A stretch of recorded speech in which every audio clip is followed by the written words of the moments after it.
bagenzi inshuti zo muri ex commune Mugongomanga mu mazone atatu kandi yagumyeho suivant la nouvelle réorganisation territoriale ndabaramukije. Murazi yuko tumaze iminsi mu gikorwa cyo gutegura imigambi ikomeye yo muri izo zone zitatu. Imigambi nkuko muja kubibona atana gatoyi ije kuvuga ngo irikindigana yari isanzweho, ni imigambi ifasha aho hantu muri izo zone cooperationaliza icoye nibaza ko benshi bakizi, ni gushira mu ngiro umugambi wiswe PCDC 3. PCDC 3 hariho ivyo wari utegekanije ugateganya n'ivyokorwa na leta na communauté, mugabo ubu twe tugomba twinjizemo ikintu cyuko hozamo ama investissement privé manini akorana na ziriya projet de développement, akorana n'amafinancement avuye mu commune.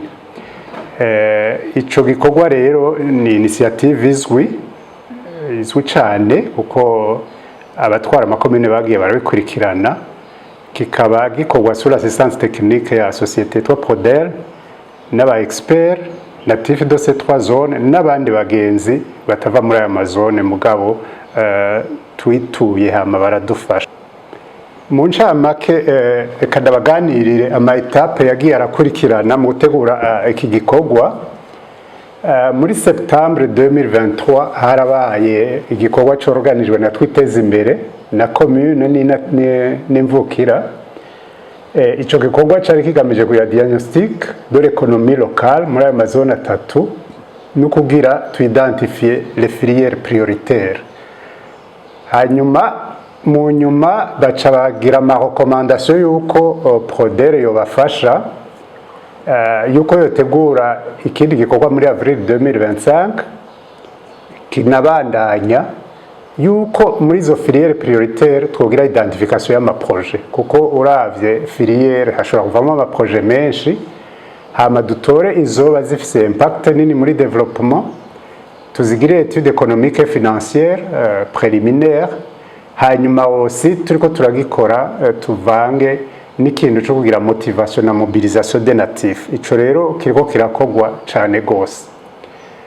Tumaze kuronka rero ayo ma projet na étude économique et financière préalable, twari twapanze muri irya nama yo muri septembre 2023 ko caba organisé un forum de promotion des investissements. Iki ni kintu gishasha muri décembre 2025. Iyi forum no kuvuga iki? Tuba dufise ama projet twidentifie, tuba twabonye ayashobora kungukira washizemo amahera no kungukira les communautés. Bijya bavuga ati impact économique mais aussi impact social.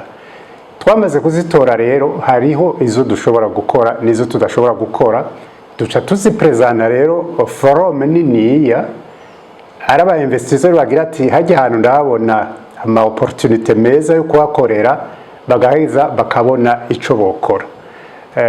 Mu nyuma y'iki rero duca tu identifier ivyo twita les projets rapides, kuko uri ngaha ari ama projet manini asaba amahera menshi arinda guca muri mobilisation des ressources, ari mu ba partenaires, ari mu ma fonds publics, mugaro n'izindi ntonto les communautés zishobora kwikorera.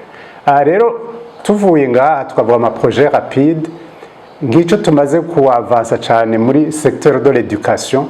Barabonye ko hariho ibintu byinshi, ama défi menshi, dushobora ama projet rapide akavamo muri education no mu yandi ma secteur hose nuko bizogenda. Hanyuma rero ahaduhejeje duca tuguma tuzimeta en œuvre, tugira suivi évaluation avec l'objectif yuko muri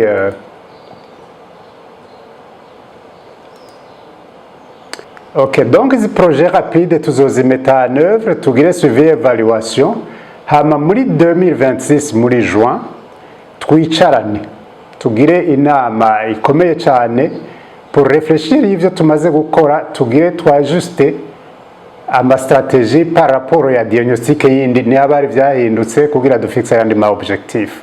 Hanyuma rero ngaha ibituyejeje duca tugira icyo twita muri décembre 2026 na 2027 identification et mise en œuvre des projets plus ambitieux kubera iki izi projet twidentifie ngaha zikemezwa muri iyi forum hariho rero izo tutashoboye kwigira twe comme communauté aha rero nizo tusumeta ku babayer nizo tumobiliza les privés kugira baze kuzinvestisa aha rero duca tuzitangura peut-être zashoboye kuronga abafinancier tugaca tuzimplementa kuva 2026 2027 izambere zibe zitanguye mugabo biguma ari continue aha rero icyo nobabwira nuko turiko turameta en œuvre iyi cheminement turiko turamenyera ikiraba familier yanu tuguma twamerera les compétences za collaboration y'imvukira tuguma twamerera les compétences z'abariko barakora mu ma différents secteurs tuguma turenforça les structures communautaires kuko ubu kenshi muramubona yuko tugira association des natifs zidafise programme ndakurenforça izo structures ko niziba ziriko zirakora cyane hama turenforça n'ama compétences professionnelles et de partenariat compétences professionnelles ni ngo par exemple muri administration dushizemo nka bijya bya digitalisation hari ukuntu bica bikeneye ama compétences mashasha kugira l'efficacité gwire n'aya ma partenariat rero aya ma partenariat aba concerna aba bazoba binjiye dans les projets ambitieux bariko bakorera iwacu hanyuma duce turondera ukuntu dushiraho une agence de promotion des investissements local iri officielle et pérenne bazita service d'appui aux entreprises Proderi ishobora kubirafasha igihe iyo agence yindi itaraza ngo ibe en place imeri mizi icomprendre le processus iki rero mubona ngaha inshuti yanje iki iye nico twifuza gukora umuntu wese yibaza ati ibyo bintu bishasha biriko biraza bigamije iki bigamije yuko haba un processus itératif yo kuguma tuzi ce qui se passe chez nous les options d'investissement nziza zishobora guteza imbere bose n'amaforumu yo kuvyicarira tugahamagarira abandi ibyo tudashoboye hanyuma tukaba tuzi yuko uri kurindira zijya aide bamwe bariko baravuga hari ama projet rapide wigirira ugaca usubira ukiyumvira certain moment est-ce que biriko bigenda neza twogira iki mukaguma augmenter les projets ambitieux ni nkajya ama usine twibaza ni nk'ama abattoir ni nkajya ama minoterie ni nk'ama fromagerie ibintu vyinshi izi nazo rapide nizijya peut-être muri logique communautaire hajya ugira uti nko muri education turashobora gufasha vyinshi muri santé turashobora gufasha vyinshi muri encadrement des jeunes turashobora gufasha vyinshi tutaririye ama financement manini et chaque fois compétences ziduga les structures zituma dukorabora ziduga les partenariats ziduga ni agence d'encadrement de la promotion du développement ikomeye iki rero ça sera un modèle y'iwacu abandi nibayikenera bazoyaplika mugabo ntiyagira umuntu aca avuga ngo tuce tugira kinini yabuno nyene muri zijya ex commune zose hamwe nitwobishobora iki ni kintu pilote twokwa adopta mu nyuma mu ncambake rero ni igisigaye niki kugira tuze muri iyi forum de promotion des investissements turakeneye gutegura ibiganiro mu mvicarico je nzotangura ndabaye ikiganiro c'ikintu bita développement de l'économie locale les fondements zayo hanyuma haza abandi bakoze muri décentralisation et développement local batwara ama projet menshi nko muri za GIZ cyangwa ama projet yo muri Oxfam mu bihugu byo muri Afrique Australe ugasanga umuntu akordona ibihugu bitanu afise ico yotubwira ngene le développement local ikogwa hanyuma duhamagare n'abandi ari nk'ibi vy'ama renforcement des compétences comment est-ce que on peut passer à l'étape de la digitalisation kuko birashoboka tuzorondera ahantu dushira iyo centre ice ikorana najya ma ex commune yandi abiri hanyuma rero abandi tuzozana n'abantu urabona turi no muri secteur santé turabe amadefi wacu n'amadefi wacu sinzi ko murabona usanga baza bari identifier encore des cas de tuberculose ama hépatite ibiki peut-être que les sources de contamination ziba ziri mu kuntu bigenza tuzozana aba expert muri ivyo babayagire la situation bongere babayagire ingene nk'ivyo bintu vyovamo. Donc tuzorganiza imbere ya le 20 décembre 2021 ama audio ama video menshi y'abantu bazobaganirira kugira uwo munsi uzoshike mwabonye exactement ico tugomba gukora. Ni le 20 décembre, le 21 décembre 2025 apana 2021 niho iyo forum yogigwa. Turacariko turasaba nuze l'administration itworohereze ibijemwo kuko en fait niyo izoyigira pilotage parrainage sinzi ico n'ikintu tuzokorana no muri administration na deja annonce mugani turakorana umwanya muniniya kandi murumva neza yuko vyiza twokorana twajeje kugira ishema kugira tubasigurire ngene bizogenda.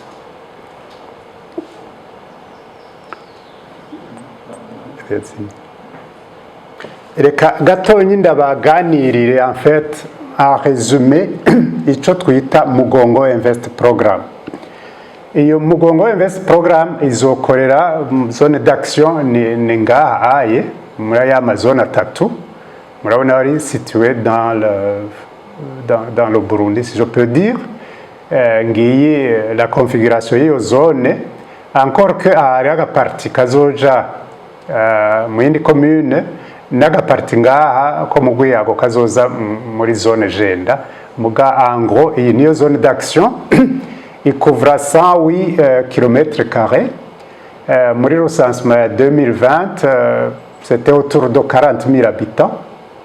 Murazi ko turi à 39 km de Bujumbura, configuration n'ama plateau n'ama colline à pente variable, climat nziza, certainement moyenne de 18 degrés annuel, 8 mois de pluviométrie. Les cultures nyinshi ari icayi yo céréales pomme de terre ariko ibi navyo no babwira murabona la pyramide des âges ngene imeze hari abantu benshi bari actif entre 20 34 ans na benshi bakiri bato n'abatama bake mugurabona aba bose bari actif iyo dushatse yuko mbere n'ubushika hejuru iyo dushatse yuko vraiment tugira tuti tumobilize twese tuje à l'œuvre hari abantu. Cadre légal ikiye ni kibazo kuvuga ati iyi programme ubwo ntihari izindi programme za leta zariho bizobana gute. Iyi programme rero ni initiative y'abanatif des zones twavuze en collaboration avec l'ex-administration communale yo Mugongomanga. Twari inscrivier muri logique et assistance technique pour mettre en œuvre le PCDC 3.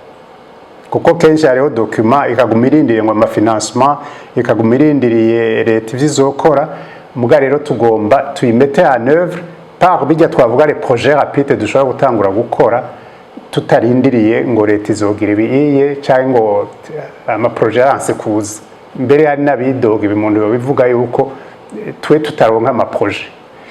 Bon, le financement y'iyi programme hazoba hari amafonds privé aba investisseurs bashaka gukorera iwacu, hazoba hari amafonds provenant des contributions communautaires, habe n'amafonds azoba mobilisés auprès des partenaires au développement.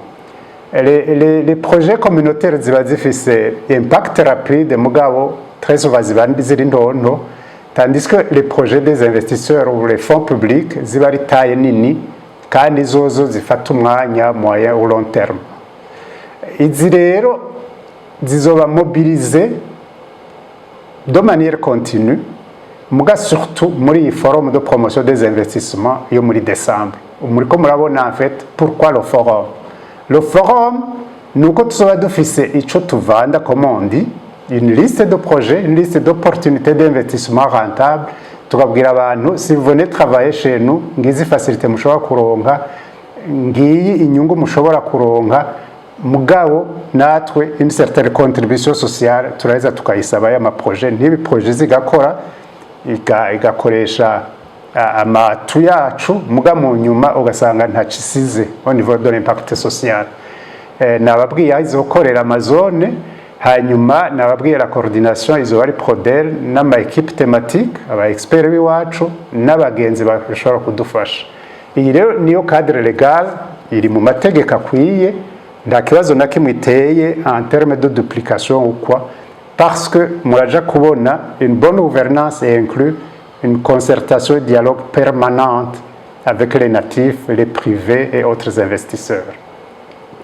Vision y'iyi programme, tuviza yuko à travers cette initiative que les zones Genda Kangima Mugongo aspirent à devenir un modèle régional de développement rural intégré et durable fondé sur l'innovation, l'agriculture compétitive, l'éducation de qualité et la solidarité entre les natifs locaux et les natifs vivant dans les pays étrangers. La mission, tu y définis ça, c'est mobiliser la communauté des natifs, mobiliser les ressources locales, mobiliser les partenariats publics-privés et l'expertise communautaire afin de créer des emplois durables et au développement, renforcer les capacités locales et améliorer les conditions de vie des populations. Iyi niyo mission y'iyi programme. Ihurirana n'ama objectif nka yose, ce qu'ils appellent des objectifs millénaires de développement. Alors, objectif global ni modernisation de l'économie locale, amélioration de l'éducation, promotion de la santé communautaire, renforcement des capacités des jeunes et des structures administratives. Amaxe d'intervention atandatu hariho gouvernance locale et digitalisation, modernisation des filières économiques, insertion sociale et encadrement de la jeunesse, accès équitable à une éducation de qualité et inclusive, prévention des maladies et accès aux services de santé, na accès à gatandatu développement maintenance des infrastructures. Iki ni kimwe gisaba amafinansima manini kirinda kuja muri resource mobilization.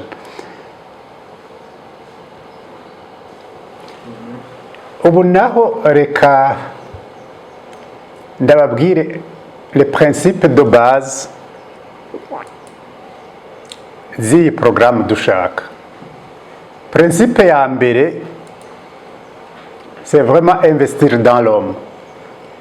C'est-à-dire assainir et bien aménager le milieu de vie, soigner et éduquer sa population. Nous kuvuga yuko objectif muri investissement dans l'homme. Nous kuronga abantu baba heza, bafise connaissances zikwiye parce que babaye éduqué, bavugwa iyo bikenewe, des soins zishobora kuba nziza, zishobora kuba spécialisé iyo la dynamique solidaire yaroyeho, hanyuma akaba ari abantu usanga bafise une sorte de tendance à se tourner vers la modernité, bakavamo bijya vyiyumviro vyuko bibaza ko atavyo bashoboye canke bijya vyiyumviro bituma en fait batabona ce qui se passe dans le monde pour finalement s'y intégrer et être même compétitif. Investir dans l'homme iki ni objectif gikomeye quel que soit le niveau uburiko ari au niveau local, ari au niveau provincial, ari au niveau national. Donc, premier principe de base, investir dans l'homme. Ikindi chose uri kuragira, urenganya iki ntaco uri kuragira. Yindi principe ya kabiri ni renforcer le capital de production et le tissu économique. Tugumye mu ntara ata tissu économique iriho, ngajya ma investissement mu tundu twa transformation, ma usine, mu mashuri manini natanga akazi, tutagiye mu bintu by'uko les structures zitanga amakredi zibaho kugira bajya bakenye baronke capital kugira batangure ivyo bakora, nahone bica bitugora pour amorcer le développement. Donc, second principe de base, renforcer le capital de production et le tissu économique. Troisième principe de base, renforcer les institutions, le cadre de gouvernance et la de solidarité communautaire. Hariho ama initiative menshi ya leta mu renforcer les institutions, mugabo hariho ukuntu au niveau local dushobora kwiorganiza tukavyaccélera. Entre autres, à travers les collaborations entre les sociétés de la communauté, la société civile, ma organisation communautaire, akorana na administration, akorana les élus locaux, akorana nabo ba privé, agakréer un dialogue permanent. Un dialogue permanent ugasanga mahoro ratsimbatara, justice yakogwa neza n'ama institution yose kubera iyo collaboration zimwe ziduze izindi ugasanga zirabaye très dynamique et très forte. Bon, ubu naho turabe inkingi zitandatu en fait zitandatu development local ifatirako. Imwe ni ukudevelopa ama entreprise. Kudevelopa ama entreprise mwese mwamenya yuko ata entreprise ziriho la base de l'économie ibitakaye. Nako kubaza ekonomi utadeveloper les entreprises. Iyindi nkingi ni améliorer les facteurs de la localité. Les facteurs de la localité abantu bagira ati quelle est la gouvernance qui prévaut muri iyi commune par exemple. Au niveau politique, au niveau économique, hajya gouvernance kenshi bazumva politique muga na économique nivyo. Ingene borohereza abagomba gukora ivyabo, ingene batanga ama licence, ingene bagira protection sociale y'umuntu ariko aragira business aho hantu, niyo ni sorte de gouvernance. Ingene les services sociaux zitangwa, ingene les infrastructures, qualité yazo, ingene ziri maintenues, les formations, est-ce que ni une communauté tafise ma chance d'être formé en dehors peut-être des formations qui sont organisées au niveau des secteurs. Mugabo ukabona uti muri iyi entité ayo des formations vraiment ziko ziraduza le niveau y'abayaba. Ibi byose rero iyo bimeze neza hacaba ico twita attractivité territoriale et cohésion sociale. Hanyuma inkingi ya gatatu ni synergie. Il est vrai on a développé les entreprises, on a développé la localité par les infrastructures nabijya byose twavuze, mugabo le développement social et communautaire il crée la solidarité n'abatishoboye kandi arusanga kenshi abatishoboye bafite proportion nini muri communauté aho ndacubugize rero synergie entre ivyo bintu bitatu ni fondement ikomeye cyane pour le développement de l'économie locale. Inkingi ya kane ni promouvoir le développement durable. Aye nda ushobora kuzana développement ifise impact mbi sur le climat. Ifise impact mbi sur la gestion ressources eau. Ifise impact mbi sur la biodiversité, ifise na impact mbi sur la gestion durable des sols. Ibi byose rero umuntu agomba un développement local et durable ateza kutena compte de cela. Et enfin l'avant-dernier pilier ni la gouvernance, le dialogue et les partenariats entre administration, les élus, société civile et secteur privé. Izi structures de gouvernance ni nziza kuko uwutwara aroroherwa arabatuma bakamwumvira hama nabo baroroherwa parce que ivyo bariko baragira vyose l'administration ifise une oreille attentive kuko baba babikoranye.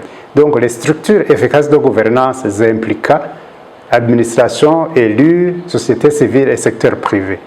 Hanyuma à la fin les capacités de planification. Mwabibonye ivyo twatanguye gufasha planification ni exercice de diagnostic gumaho haheze igihe ugasubira ukagira vya bindi vya evaluation ugacusubira kurevoir les priorités.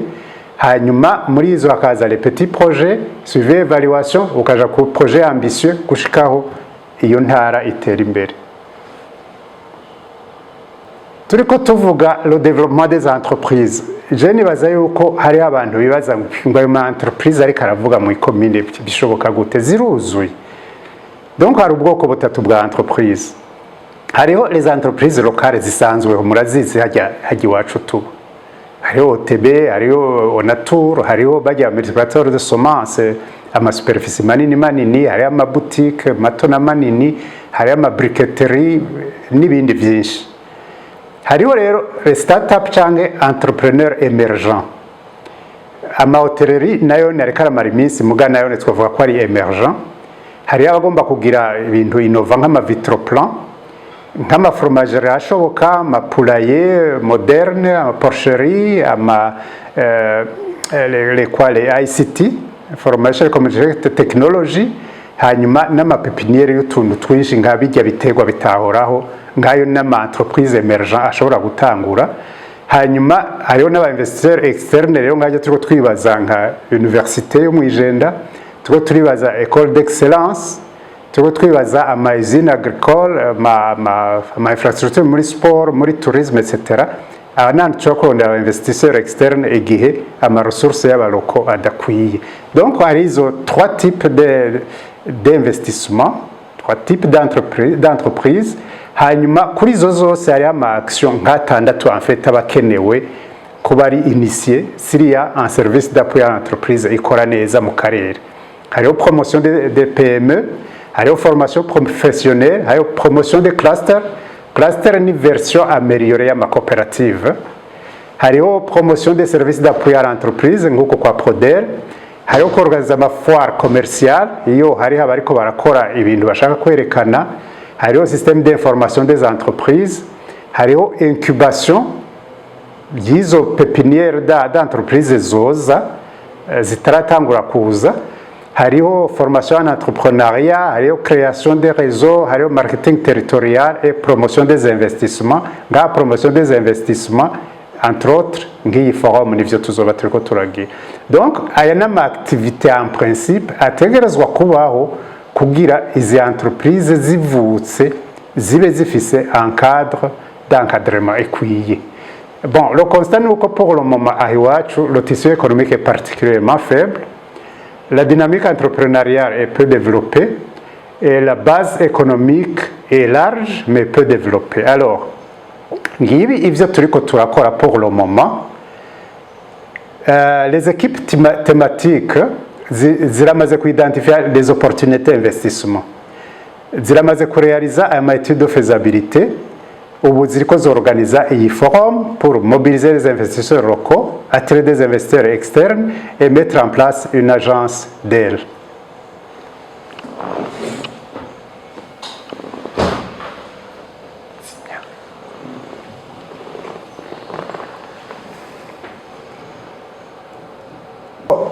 Ikindi naco nagomba kubabwira nk'umuntu abaza ati ama entreprise ariko aravuga nayahe muri les 3 zones. Reka mfate le secteur élevage par exemple.